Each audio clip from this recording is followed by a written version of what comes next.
Well, hello. I'm here with Doug to talk about children with three parents and many other things. And it's Friday, July 18, 2025. And so let me start with what I thought was the most exciting story, children with three parents. So you have DNA we all know about. The sperm and the egg both have DNA, and that has like tens of thousands of genes on it. But there's also mitochondrial DNA, which is outside the nucleus and only has some small number, like 37 genes. So it's a very small contributor to your life. But there are people that have a disease because there's a defect in the mitochondrial DNA.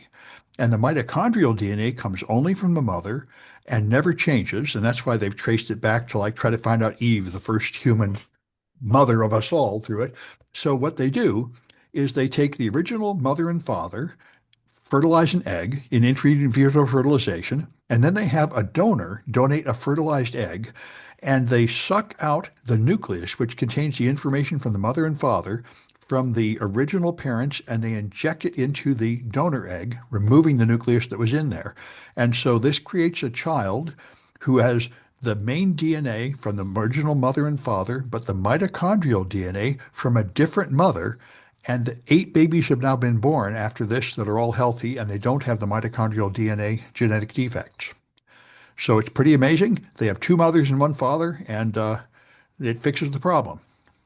So it's a miracle there. Now, of course, you can notice, like all forms of in vitro fertilization, your strict anti-abortionists and religious people could get upset here because technically you had started with two fertilized eggs and you've ended up with only one baby.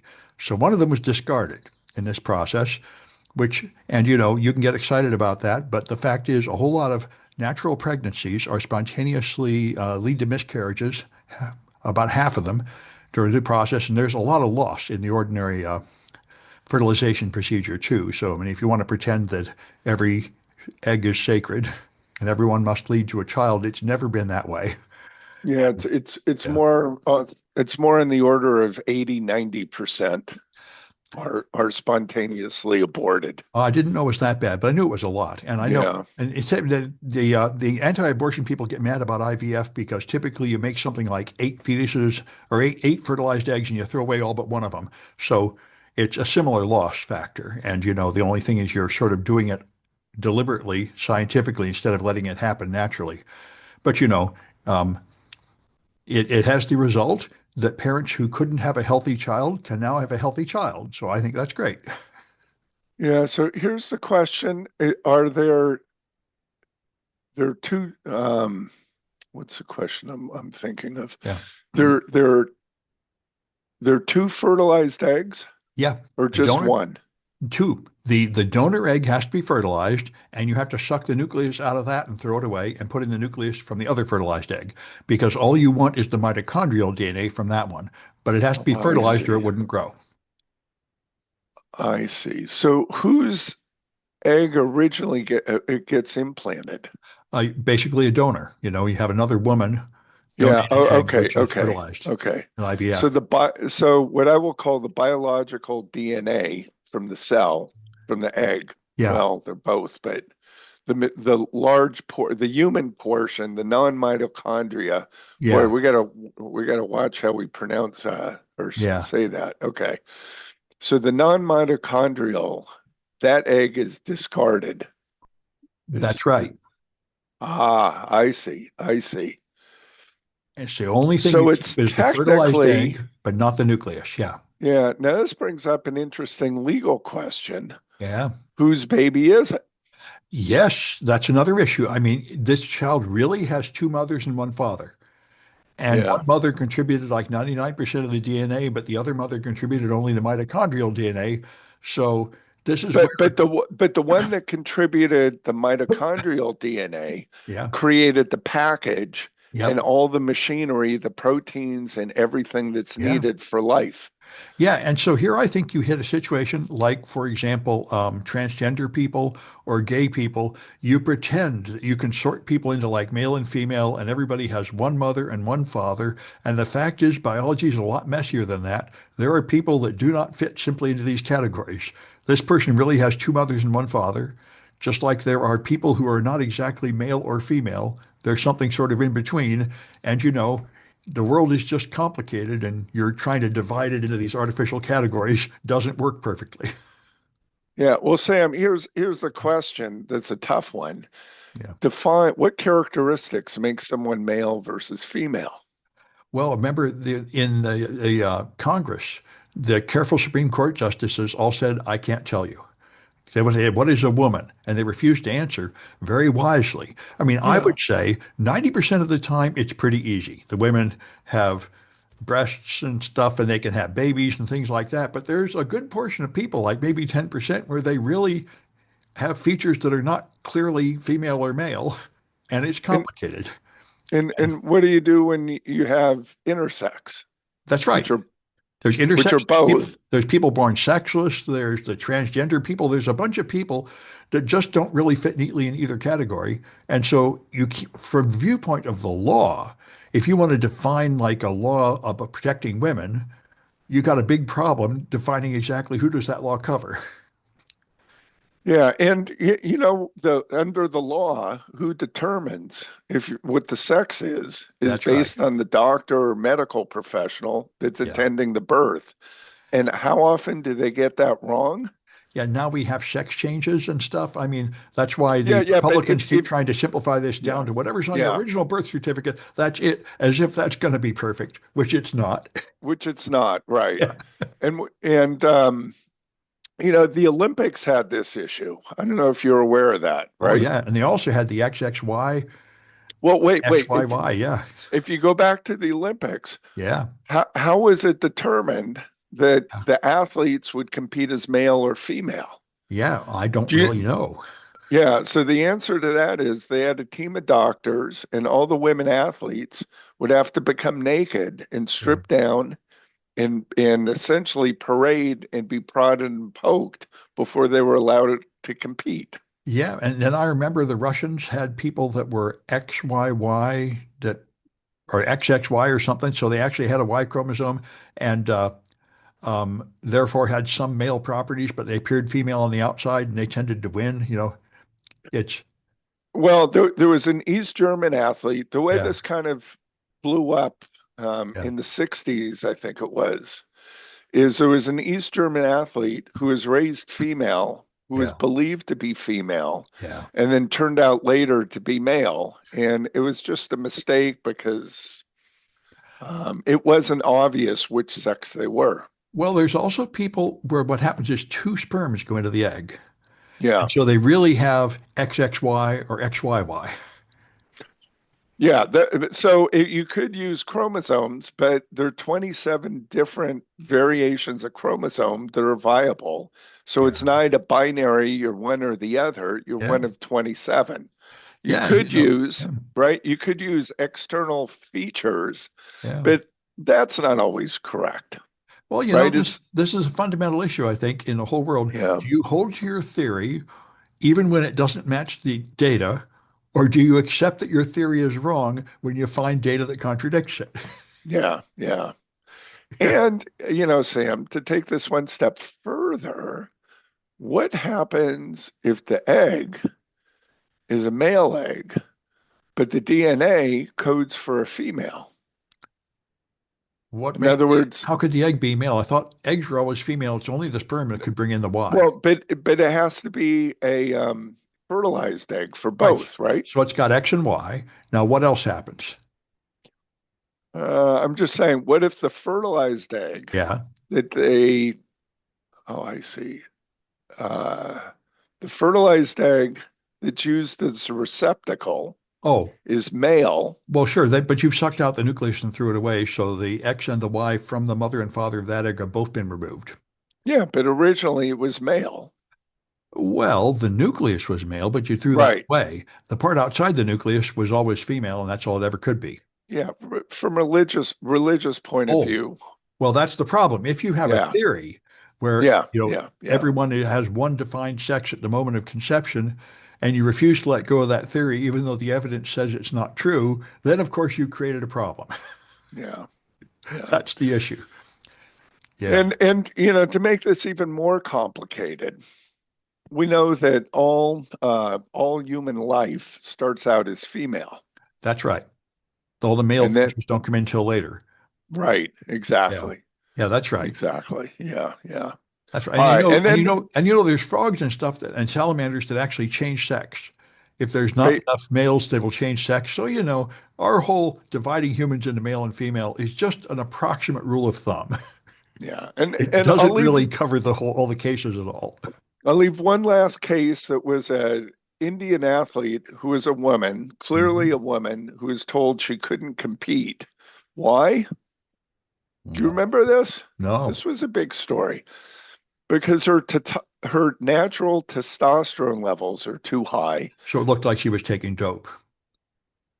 Yeah, but she wasn't. Yeah, And it was decided that she wasn't, yeah. but they still didn't allow her to compete because they felt it was too unfair. Well, this is probably the wave of the future. Like if you think about transgender athletes competing in women's sports, it probably would make sense to just quit dividing them by gender and instead divide them by like weight class or something, you know, some other measure of performance, put them in the same category, like Yeah, boxers. yeah, yeah. It's going to be a difficult one. It is. It is. All right. Anyway, I got another big one, which was pretty interesting. I'm consulting for a company, and a Yeah, person from the company came to me and they said, I saw this video called AI 2027, and it's really scary. So there's this video on YouTube, AI 2027, and what it says is right now we have GPT-4, but that we're going to have AGI in a year or so, and they're going to make a new data center that's 1,000 times more powerful than the one they used to train GPT-4. So we're going to have an AI as smart as a human. And then what will happen is the AIs will start programming the new AIs. So it'll suddenly increase really rapidly and technology will improve much faster than humans could improve it. And it'll turn into this all powerful thing. And then nations will start invading and starting wars to fight over possession of this thing. And then it will escape the lab onto the internet where we can't control it anymore and kill us all. And he said, this is their realistic scenario of AI destroying the world. And I said, this is all garbage. He believed this stuff. Apparently, a lot okay. of people believe this stuff. And I said, this is a Terminator movie. This has nothing to do with real life. Absolutely none of that is going to happen. AGI is not going to happen at all in the foreseeable future.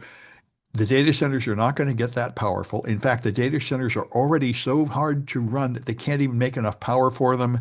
Uh, Elon Musk is getting in trouble because he had to open 37 gas turbines just to try to get the power to run his data center that's only 10 times more powerful than the one used for GPT-4. And it's and it can't escape the lab and run on other hardware. It's all just garbage.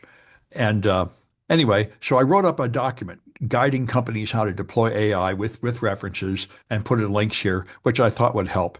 Because if you want to deploy AI in your business, the problem is just like before, with a lot of other hype things like blockchain and outsourcing, the vendors will come to your management and say, hey, you can fire half your staff and replace them with our AI and save a ton of money. And the management says, yeah, yeah, let's do that.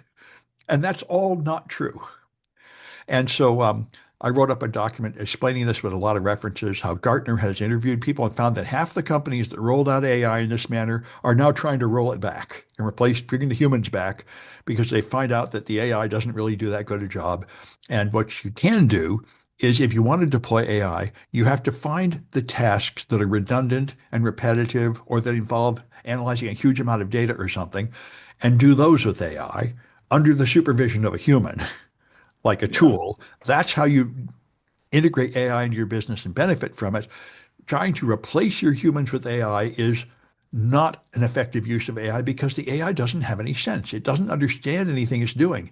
It's just mathematically tossing the words around like dice until it gets a pattern that pleases it without knowing what any of it means. So it can't really accomplish a goal. One of the one of the things people did was they gave it a vending machine and said, okay, you're going to run this vending machine and you're going to try to make a profit. And the AI started giving big discounts, started selling things at the wrong price, lost all the money. It couldn't remember what the goal was. And, that's what you get. So, I mean, it can be useful, like digest all these emails and write me a summary, but it's not replacing a human because it doesn't actually know what it's doing or have any judgment. So, Well, Anyway, Sam, remember what was it in 2017? We're going to have self-driving cars. Nobody's going to want to own a car anymore by well, 2022. sure. Well, now to be fair, Waymos are self-driving cars, and apparently they're pretty good. So um, that might actually happen. It's going to take a while, but apparently people tell me the Waymos are good. So if they just have another couple generations of those, maybe we will just ride those instead of driving cars. But I'd say it's more like a 20-year thing. Yeah, or longer. Right. That's a tough one. And the reason is there are too many variables. Yeah. But Now, like a lot of people, like in New York City, nobody has a car because you can't drive it around or park it or anything. So a lot of people are used to living without cars in big cities. And I think a trend will probably continue. Now that we have Lyft and Uber, more people will just decide it's not worth having a car. yeah, so we could, and we do have trains that are autonomous. You go to the Yeah. airport. And they have long haul trucks that are autonomous. So I think, gradually more and more driving that's done by humans will be done by robots. However, we're not flying planes autonomously, but we could. That probably will come eventually. I'm guessing within 10 or 20 years, that'll happen too. Sam, I don't think so. And the reason I don't think so is because of Bad weather. no, no, not because of bad weather. You need all the equipment. It's because of the unpredictable Right. that can Right. happen at the moment takeoff and landing. Right. And planes do a fine job of taking off, landing on their own. But what they don't do a fine job of, if there's some emergency that comes up, like there's a person on the runway or, something, Yeah. the plane in front of you crashes, something along those lines. Well, yeah, but And that, yeah, that's just a technical issue. I mean, the point is they yeah. keep improving the AI. There will come a time when the AI is better than the human, even at that, I suppose. But it might Well, be it 20 years off. it is right now. But there's some decision making, like a losing a engine during Hmm. takeoff, Yeah. which just happened with the Indian flight. But it's looking, I don't know if you followed that, but the story is right now that it looks like the pilot shut off the engines, Yeah. I shut off the fuel. Yeah. turned off the fuel to the engines. Yeah. I Yeah. saw that. Yeah. Which they have to figure out why that happened if they can, when they find a black box or something. Well, they have. That's why they Yeah. know that the switches were moved to the off position. And Yeah. then 20 seconds later, I think one was flipped on, the other one was flipped off, So it and sounds then like back pilot on. error, unless there was some reason for that that's not obvious. It's interesting because it can't be pilot error because those switches have a locking mechanism, so they can't actually be toggled. Hmm. You have to physically pull the switch out, like up, Right. to move it because there's to prevent it from being accidentally flipped. Right. So the pilot did that. But the question is, why in the world did they do that? Yeah, yeah, Yeah. that's the question that we'll probably never know an answer, have an Probably. answer to. Yeah. Yeah, yeah. All right. Well, I got a couple more AI ones that were interesting. Okay. I didn't know this. Delta has become the first airline that's using AI to boost their profits by personalized pricing. They know who you are, they know a lot of information about you, and they change the price. And the thing that surprised me is what do you think they would do with the price? Can you make a guess? If they're using AI and they're trying to maximize profits, they're Yep. going to increase it For who? for frequent flyers. It's the opposite. They increase the price for poor people and they give discounts to Uh, rich people because the poor people don't have an alternative. And they're more likely to just settle for paying the big price. Thought it would be the opposite, but yeah, that's I what they would have do. thought And so they say they too. make significantly more money, and this is going to become the standard. Hmm. This is an interesting one in a It lot of is. ways. It is. It Yeah. seems to me several years ago we ran into this before, and I Oh, can't remember the industry. yeah. Um, hmm. Yeah. Anyway, I was surprised to see that. Yeah, me too. Anyway, I think that's all the AI I want to talk about today. Um, I've got a couple of politics, almost none today. Um, there was an Irish tourist that took a trip to America and overstayed their visa by 3 days because they were sick, and they ended up being held in by months in some horrible prison by ICE. That's happened again and again. This keeps happening to people. Um, that's why they're saying they probably are going to have to cancel the Olympics in America because it's unsafe for anybody from a foreign country to come here anymore, if they can even get in at Boy, all. Sam, that's going to be an interesting. So that's 10 years off, is it not? I'm not sure, but I mean, there's a couple, but also international conferences, like DEF CON and stuff. The fact is, many people can't come here anymore. I just saw a Mexican musician had to just cancel his concert because they wouldn't let him in the country. I mean, if they can find anything you put on Twitter saying, for example, Israel shouldn't assassinate everybody in Gaza, they won't let you in the country anymore. Or somebody had posted a joke meme making fun of JD Vance, and that's enough to mean you can't come in the country. Hmm. So, we're becoming a rogue nation like North Korea, where nobody wants to go there. Yeah, interesting. And the last one in Interesting. politics that got my Okay. attention, they said, what the big beautiful bill will change for students, schools, and colleges. And I thought it was all bad. And it's only 90% bad. They changed Pell Grants to expand them, and which will help low-income students pay to include job training programs, which is a win for community colleges. So this is something I heard, and now Scott Galloway said. He said the result of this will be to choke off the mid-range colleges. The Ivy League will be okay because they have those huge endowments, and community colleges will actually benefit because that's where everybody will go that used to go to the mid-range colleges. I see. I see. So Huh. they increased the Pell Grants. I thought they sort of cut off all funding for everything, but they increased Pell Grants. So apparently somebody in the GOP actually values vocational education, which is interesting. And I hope that works. I assumed it would be bad for community colleges too, but maybe not. Yeah. Yeah. Okay. Anyway, Okay. so what have you got? Well, I got one for you, Sam. Yeah, You know, HOA associations. right. Everybody Okay. hates them. They're always telling you have to mow your lawn and you can't put the thing on your porch and all kinds of things like that. Yeah. So there's a woman who finally was able to buy a home for her kids, Hmm. meaning in an HOA association. And the story is that she got a notice for not watering her lawn. It wasn't green enough. Mm-hmm. And she didn't water her lawn for two reasons. One is there's a water shortage, and she was ordered not to water her lawn. Yeah. The other is that there's a tree there and it casts a shadow and the foliage drops. So underneath the tree, the grass doesn't grow very much. So So no reason the to water it. right, so the HOA association decided to fine her.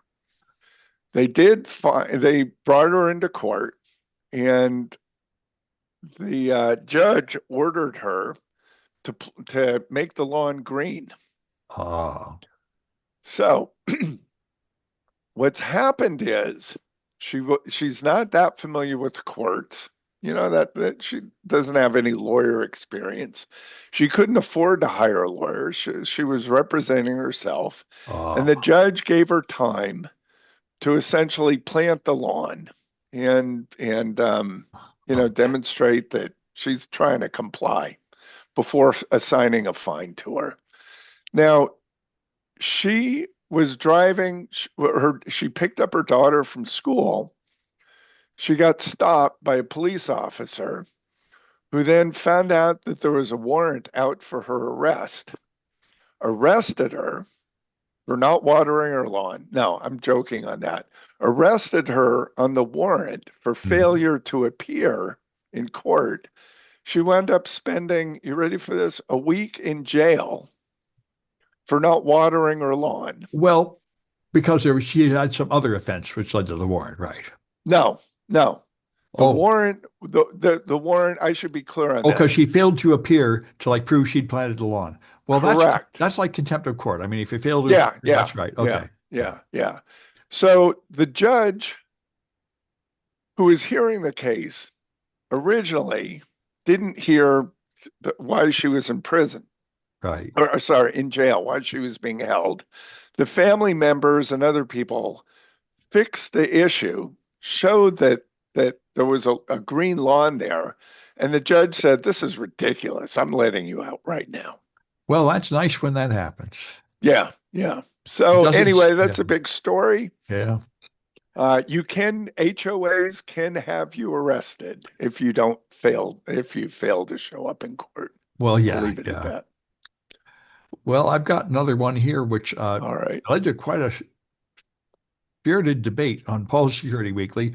There's a Microsoft program that's been going for years where Yeah. they have tech support from outsourced Chinese tech support. Chinese nationals are providing tech support for Microsoft products, and they're doing this for the Defense Department's computer systems.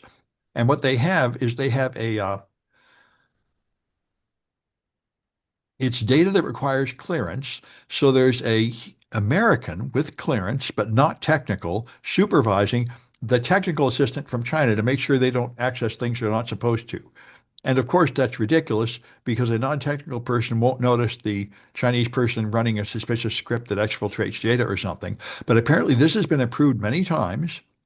And when they interviewed people who had worked in the Defense Department, IT, they said, I never heard about that program. That sounds all wrong. Somehow they managed to like ram it through because it saves money. And now it's coming out public. And they said many times people have complained about this and said, this is a terrible idea. This is risky, but it's still going on even now. So I expect they'll be hearing more about that.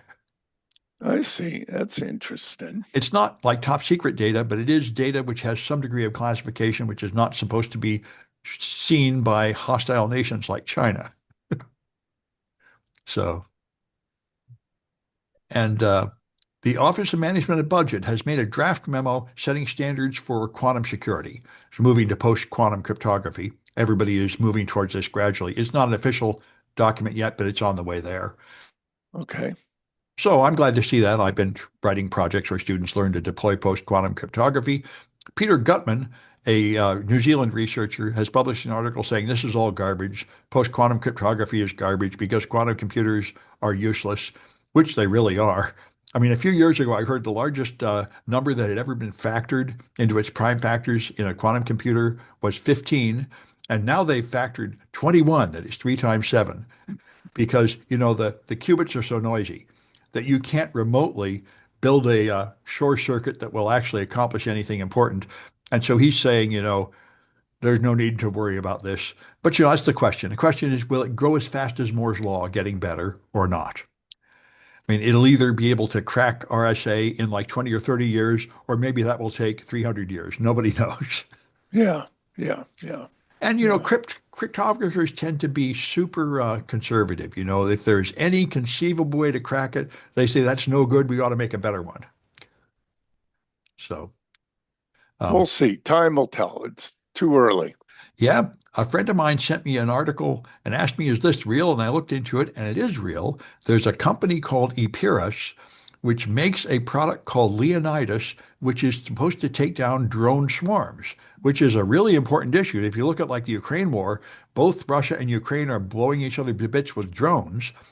And so what would you do if someone sends like 100 drones with missiles? Well, you get this thing that looks about the size of a dump truck, and it brings up a giant flat phased array antenna and sets out a ton of microwaves to just put high-powered microwaves out, and that apparently will cause a whole swarm of drones to crash.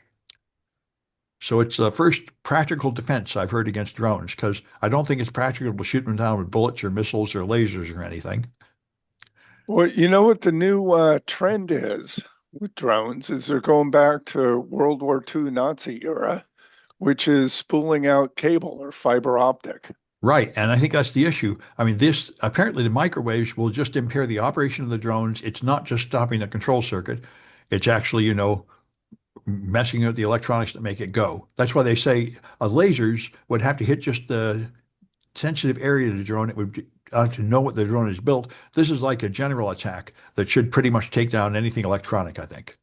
So what you're saying it's more like an EMP? Right. Yeah, Yeah, I okay. think that's the idea. Yeah, or a continuous EMP with Yeah. microwaves. Yeah. Yeah, so I'm Okay. thinking you'd have to build a drone with like a shield on it, which would make it heavier, I guess. But like every attack, there's probably a defense of some kind. Right, right, right. Okay.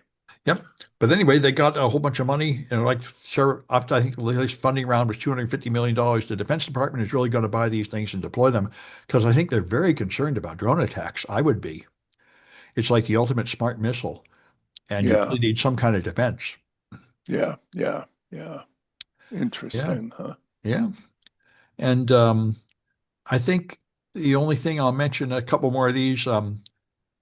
Cambodia has been accused by Amnesty International of completely tolerating cybercrime and basically slavery, of people being forced into being criminals and just letting people do it. So they've responded by cracking down and arrested 1,000 people in these cybercrime compounds where they bring in people by lying to them and saying we got a job for you, and then when you get there, they take away your passport and make you work. On a call center calling Americans to trick them with pig butchering scams and stuff. And so they did some degree of actually fixing this, which is both human trafficking and cybercrime. So that may help. And I think the last one worth mentioning is J.P. Morgan has issued an open letter a couple months ago. I just found out about it. They said, software as a service is pretty terrible. Nobody secures their stuff. People keep getting hacked. I think they're responding to that big Microsoft hack where they got in everybody's email. And they also got in the telcos, and they said, this is unacceptable. People are going to have to change their philosophy about software as a service to security first, continuous monitoring, making better, high quality stuff instead of rushing out features. It reminds me a lot of Bill Gates' trustworthy computing memo in 2002 when he says, we need to reorganize our company priorities because this hacking is getting out of hand. Right, And so they're right. basically saying we're not going to use third party providers that don't secure their stuff better anymore, which is a good idea. So that may help. I think that's all the ones that are worth mentioning. Have you got any more? No, that's it for me this go round. Okay. Well, I'll stop this one and we'll have another one on Tuesday. Sounds good. Thank you, Sam. Yeah.